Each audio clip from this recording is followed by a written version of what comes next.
या ठिकाणी केशव परशुराम महाजन सर जे चरोलीमधले शेतकरी आणि त्यांच्या कुटुंबात किंवा त्यांच्या पोटी जन्म झालेले सन्माननीय नारायण केशव महाजन सर, त्या लहानपणाचा त्यांचा फोटो आहे। आज आपण नारायण केशव महाजन सरांच्या घरी उपस्थित आहोत। ह्या त्यांच्या सुविद्य पत्नी आणि त्यांच्या या अनुषंगाने हे त्यांचं माजी विद्यार्थ्यांनी दिलेली ही त्यांची फ्रेम करून दिलेली ट्रॉफी, ज्याच्यामध्ये जे फाउंडर मेंबर ऑफ बॉक्सिंग, त्याच्यानंतर लिम्का बुक मधले त्यांचं रेकॉर्ड, त्याचबरोबर अनेक जे रेड क्रॉस किंवा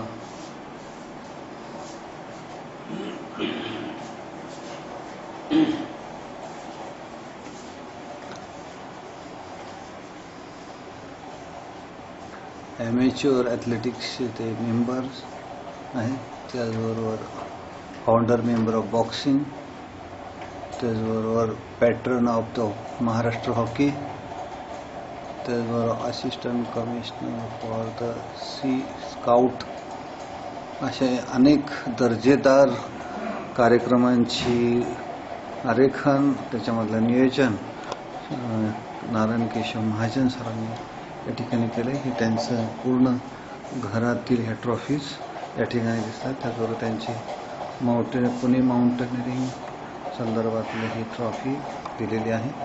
त्याचबरोबर पुणे महानगरपालिकेने त्यांचा हा जागतिक ज्येष्ठ दिनाच्या वेळेला केलेला सत्कार आणि आमिर खान ज्याने ज्येष्ठ नागरिकांच्या संदर्भातलं या ठिकाणी दिलेलं पत्र त्यांनी फ्रेम करून या ठिकाणी स्वतः आमिर खानने स्वतःच्या हस्ताक्षरात हे सत्यमेव जयतेच्या कार्यक्रमात उपस्थित राहिल्याबद्दलचं हे खास पत्र त्यांनी दिलेलं आहे। असे आबासाहेब उर्फ नारायण महाजन। त्याचबरोबर रेल्वे याच्या ऑल इंडिया रिटायर्ड रेल्वेमॅन्स फेडरेशनने सुद्धा सरांचा सन्मान या ठिकाणी स्मृतिचिन्ह देऊन केलेला आहे। अनेक संस्थांच्या प्रोग्रामला सरांचं ही सन्माननीय उपस्थिती नियमित असते। एक मिनिट, या ठिकाणी इंडियन माउंटेनिअरिंग फाउंडेशनने जे आईस ॲक्स सरांना खास भेट म्हणून दिलेलं आहे। या ठिकाणी सर दिसत आहेत, पूर्ण घराच्या शोकेसच्या पार्श्वभूमीवर सरांचं वयाच्या 91व्या साली व्हॅली क्रॉसिंग जे केलेलं आहे सरांनी, त्याचं हे प्रत्यक्ष चित्र या ठिकाणी दिसतंय आपल्याला। वाली 91 साली great Mahajan sir, hats off to you, valley crossing 19 फेब्रुवारी 2011, वयाच्या 91व्या वर्षी सरांची ही व्हॅली क्रॉसिंग आहे।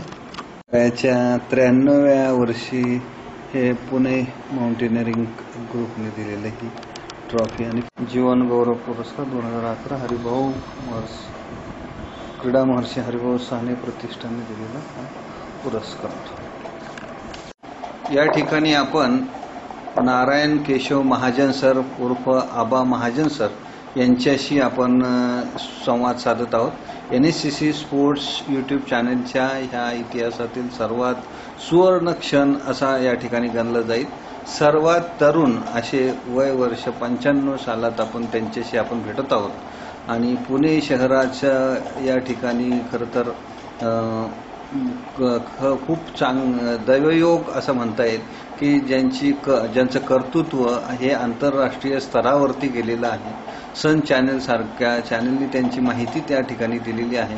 त्याचबरोबर सत्यमेव जयते ह्या प्रोग्राममध्ये सुद्धा त्या सरांचं मार्गदर्शन झालेलं आहे आणि लिम्का बुक मध्ये सरांची ॲक्टिव्हिटी झालेली आहे, मान्य केलेली आहे लिम्का बुकनी। त्याचबरोबर सर हे बॉक्सिंग असोसिएशनचे संस्थापक आहेत आणि अनेक त्याबरोबर ॲथलेटिक असोसिएशनचे सुद्धा ते सदस्य आहेत। हॉकी फेडरेशनचे ते पॅट्रन आहेत अशा अनेक संस्थांवरती काम केलेलं आहे. पुणे माउंटेनिअरिंग ही सुद्धा संस्थांची सरांनी स्थापन केलेली संस्था आहे. तर या दृष्टिकोनातून आपण सरांशी संवाद साधतोय. नमस्कार सर. नमस्कार. सर, तुम्ही आज ही सिंहगडावर दर रविवारी जाता, तर आता खरं तर हे राज विचारण्यापेक्षा सर तुम्ही तरुणांना काय सांगाल की आज तुम्ही 95 साली दर रविवारी सिंहगडावर जाता, म्हणजे सिंहगडाने तुम्हाला हे तुमचं हे योगदान दिलंय किंवा आयुष्य दिलंय असं म्हणता येईल? असं म्हणाल काय हरकत नाहीये, कारण सिंहगडला जायचं म्हणजे चालायचं. बरोबर. आणि चालणं हा अतिशय उत्तम व्यायाम नाहीये. माझं म्हणणं असं आहे की walking is not an exercise, it is a state of mind that generates new energy. आणि आजची आमची तरुण पिढी आहे ही चालतच नाही हो. कुठे जायचं तिथे स्कूटरवर जाते, जायचं झालं तर कारने जाते. ऑफिसमध्ये सुद्धा चाकं लावलेले खुर्च्या आहेत हल्ली.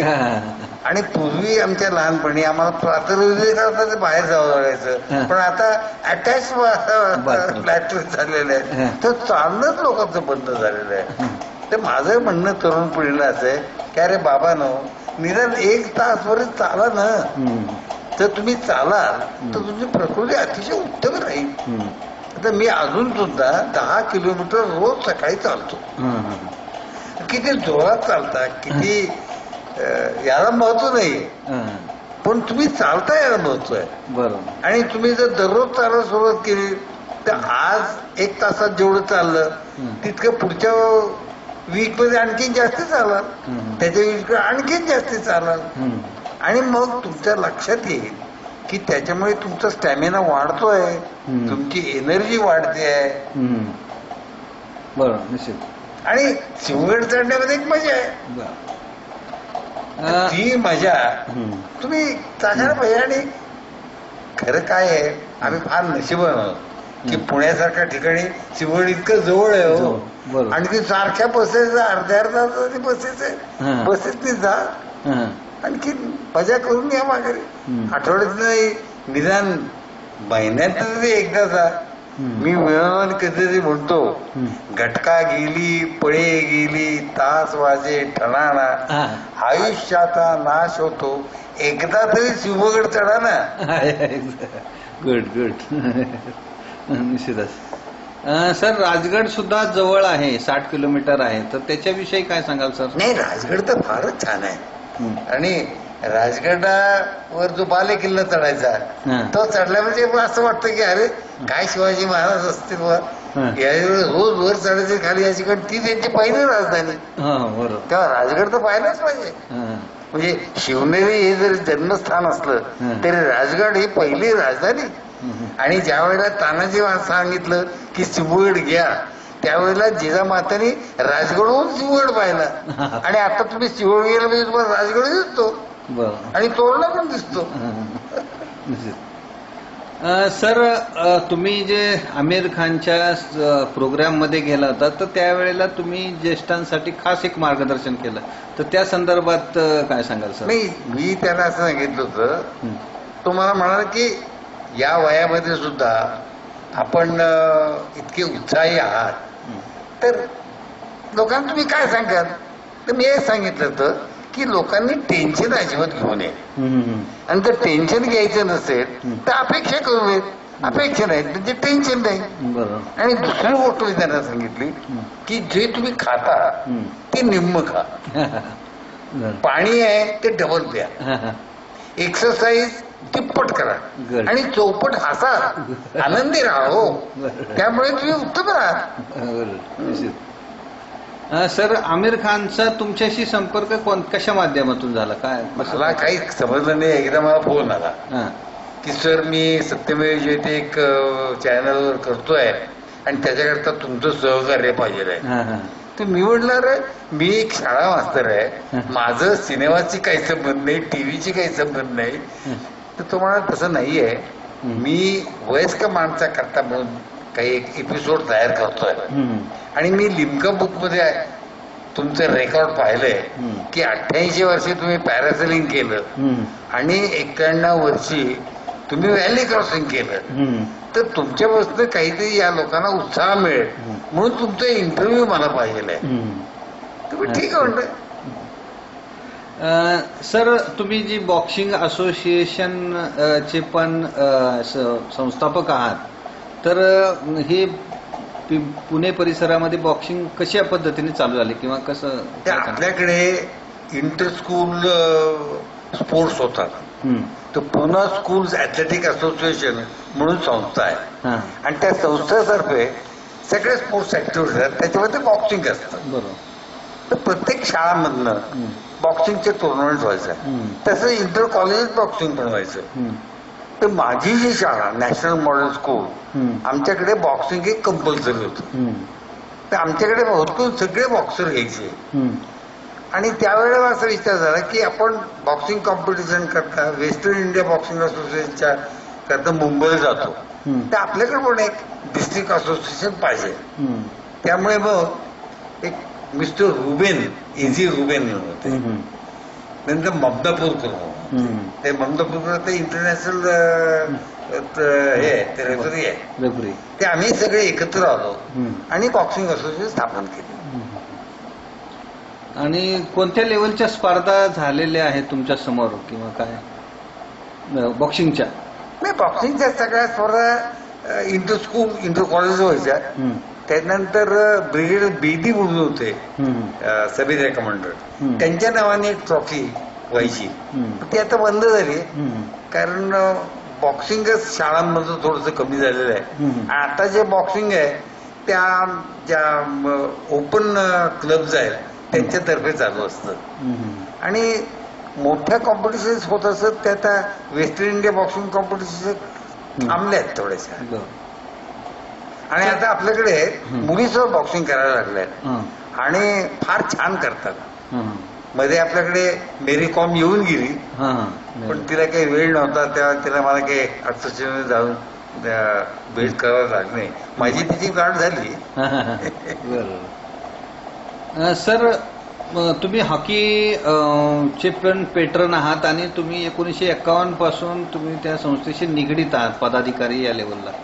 तर जो फिलिक्स सरांनी सुद्धा तुमच्या शाळेमध्ये प्रशिक्षण दिलेलं आहे, तर एक किंवा निमल सरांच्या संदर्भात सुद्धा माहिती तुम्हाला आहे, तर ह्या हॉकी संदर्भात काय सांगाल? आणि जे ऑलिम्पियन 1936चे, तर त्यांचंही तुमचं संपर्क आहे झालेला होता, तर त्या संदर्भात काय सांगाल? काय आहे, आपल्याकडे हिंदुस्थानमध्ये जी हॉकी आहे ती सुरुवातच कॅन्टोन्मेंटमध्ये झाली आणि आपल्याकडे म्हणजे पुणेच्या याच्यामुळे खडकी, देहू, घोरपडी इथे सगळे हॉकी प्लेयर्स वगैरे होते. आणि त्यावेळेला जे हॉकी संघटनेमध्ये ऍडमिनिस्ट्रेटर जे होते ते स्वतः हॉकी प्लेयर असत आणि त्यांना पैशाचा लोभ अजिबात नव्हता. त्यामुळे पैशाशिवाय हॉकी आडली असं कधीच होत नसेल. हॉकीचा खर्च म्हणजे काय, त्या ग्राउंड पर्यंत जाण्याकरता तर लोक सायकलवर यायचे, आपापले बॉल आणायचे, आपापले स्टिक्स आणायचे, तेव्हा खर्च नसायचा. आता काय झालंय की अंपायरला सुद्धा पैसे द्यावे लागतात, सिलेक्टर्सला पैसे द्यावे लागतात, ग्राउंड करता पैसे द्यावे लागतात आणि असं तरी ते थोडस खर्चिक व्हायला लागले. त्याच्यानंतर आता जे हॉकी ऍडमिनिस्ट्रेशन मध्ये थोडेसे झगडा चाललाय की इंडियन हॉकी फेडरेशन आणि हॉकी इंडिया, तसं महाराष्ट्रात झालंय की महाराष्ट्र हॉकी असोसिएशन आणि हॉकी महाराष्ट्र. अर्थात त्याच्यामुळे काय होत आहे, सिलेक्शन महाराष्ट्राचं कसं होणार आहे याची मला थोडीशी काळजी आहे. पण हॉकी या दृष्टीने हे सगळेच लोक कॉम्पिटिशन घेतात, त्यामुळे आमच्या मुलांना हॉकी भरपूर मिळायला लागली आणि एका दृष्टीने बरं आहे, हॉकी कॉम्पिटिशन चालू होत्यात, पण आपसातली भांडणं थांबवा आणि एकत्र या. म्हणजे जोपासना आहे. आपल्याकडे विक्रम पिले आहे, धनराज आहे आणि ते आपला वेळ द्यायला तयार आहेत हो, त्यांचा फायदा करून घ्या ना. पण त्याला कोणी बोलवतच नाही. आता धनराजने अकॅडमी काढली, विक्रमने अकॅडमी काढली, ते आपले आपले क्लब कॉम्पिटिशन पाठवतात. सर बाबूजी निमल किंवा जो फिलिप्सच्या आठवणी संदर्भात काय सांगाल सर? काय हे बाबू झाला किंवा जो झाले हे इतके अजिबात प्रवीण नसे हो त्याला आणि स्वतः इतके झोकून दिलं होतं त्याच्यामध्ये आणि ज्याप्रमाणे त्यांना प्रसिद्धी मिळायला पाहिजे ती त्याला मिळाली नाही. बरोबर. आणि पुढे लोक जवळजवळ त्याला विसरलेच. हे बाबू निमल तर शेवटी म्हणायचं मी माझ्या मुलाला हॉकी खेळायला सांगणारच नाही आणि योजी क्रिकेट खेळायला लागले. काय झालंय की लोकांचं लक्ष खेळापेक्षा त्याच्यापासून मला पैसे किती मिळतील याच्याकडे जायला लागले. ते थोडासा दृष्टिकोन बदलायला पाहिजे. आता हे काय पुराण्या माणसाचे विचार आहेत, हल्लीची पिढीला मानवतात की नाही कोणाला माहिती. पण क्रिकेटमध्ये टेनिसमध्ये जसा पैसा आहे तसा जर हॉकीला मिळाला तर हॉकी लोक खेळतील. सर तुम्ही पुणे परिसराचा जिता जागता इतिहास आहात, तर या दृष्टिकोनातून क्रीडा क्षेत्रामध्ये काय काय घडामोडी झाल्या किंवा पुणे परिसरातल्या त्या संदर्भात काय सांगाल? तुम्ही स्वतः पुणे माउंटेनिअरिंगची सुरुवात तुम्ही केलेली आहे, ट्रेकिंग रेग्युलर तुमचा हे श्वास आहे, तर त्या संदर्भात क्रीडा क्षेत्रातल्या पुणे परिसरातल्या घडामोडी ज्या तुम्ही पाहिलेल्या आहेत तुम्हाला आठवतात अशा? काय आहे की पुण्यामध्ये जसं शिक्षण आहे तसं खेळाला पण फार महत्व आहे आणि ठिकठिकाणी जिमखाने आहेत. PY जिमखाना आहे, डेक्कन जिमखाना आहे, पुना क्लब आहे, त्याच्यानंतर तुमचं हा कॅम्पामध्ये काय ते यंग मंस ख्रिश्चन असोसिएशन YMCA आहे, त्यांचे स्विमिंग पूल आहेत, डेक्कन जिमखान्याचं स्विमिंग पूल आहे. पण होतंय काय की आमची तरुण माणसं जी आहेत त्यांना खेळायला वेळच नाहीये. म्हणजे आम्ही PT डायरेक्टरला विचारतो किंवा तुमची कॉलेजची मुलं खेळायला ग्राउंडवर केव्हा येतात, त्यामुळे अहो सकाळी खेळायचं ते क्लासला जातात, संध्याकाळी खेळायचं ते क्लासला जातात. ते आमची फार पंचायत होती काय करायचं ते. परंतु निरनिराळे असोसिएशन आहेत खेळायच्या, cricket association, hockey association, football association आहे, सायकलिंग असोसिएशन आहे. आणि आता स्टेडियम झाल्यामुळे क्रिकेटचं स्टेडियम झालंय, गॉल्फचं स्टेडियम झालंय, त्याच्यामुळे पुण्यामध्ये स्पोर्ट्स आमच्या लहानपणापेक्षा फार वाढले आणि फॅसिलिटीज पण वाढले. आणि मला असं वाटतं की पुणे हे जसं सेंटर ऑफ एज्युकेशन आहे तसं सेंटर ऑफ स्पोर्ट्स पण होईल. सर मी जे काही लोक विचारतोय त्यांच्या संदर्भातल्या तुमच्या आठवणी सांगा. नंदू नाटेकर सर, नंदू नाटेकर सरांच्या संदर्भात काय? नंदू नाटेकर जे आहेत ना ते काही आपल्या महाराष्ट्रात नाहीत, ते कर्नाटकातले. परंतु आता बॅडमिंटन त्यांनी पाहिलं की ऑलिम्पिकला जायचं असेल तर पैसे लागतात. बरोबर. आणि जे ऑलिम्पिकला जाण्याच्या लायकी असतात ती माणसं काही पैशावाले नसतात आणि त्यांना मदत कुठे करायची.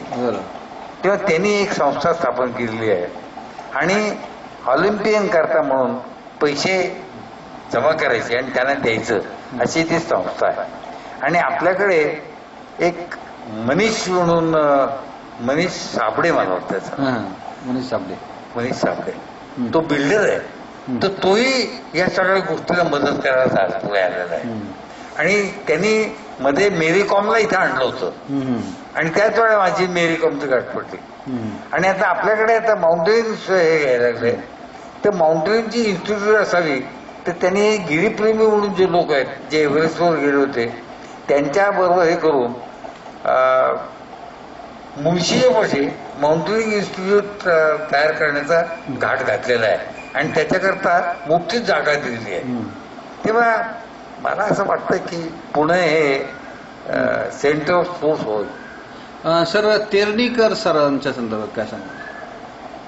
तुमची त्यांचा काय अनुभव, तुमचा त्यांचा संपर्काचा? कोणाचा? तेरणीकर सर. तेरणीकर हे सेंट विन्सेंट मध्ये PT डायरेक्टर होते आणि ऍथलेटिक्स मध्ये फार त्यांचा भाग असे. आणि athletic association, amateur athletic association होतं, त्यांनी पुष्कळ काम केलं. आणि मी त्यांच्याबरोबर काम करत असे. परंतु ते फक्त ऍथलेटिक्स असायचे. माझं पुष्कळ खेळामध्ये चालू असल्यामुळे मी फक्त ऍथलेटिक्स पुरतच त्यांच्याकडे राहत होतो. SR पटवर्धन पण होते. SR Patwardhan sir. एक मिनिट. हॅलो.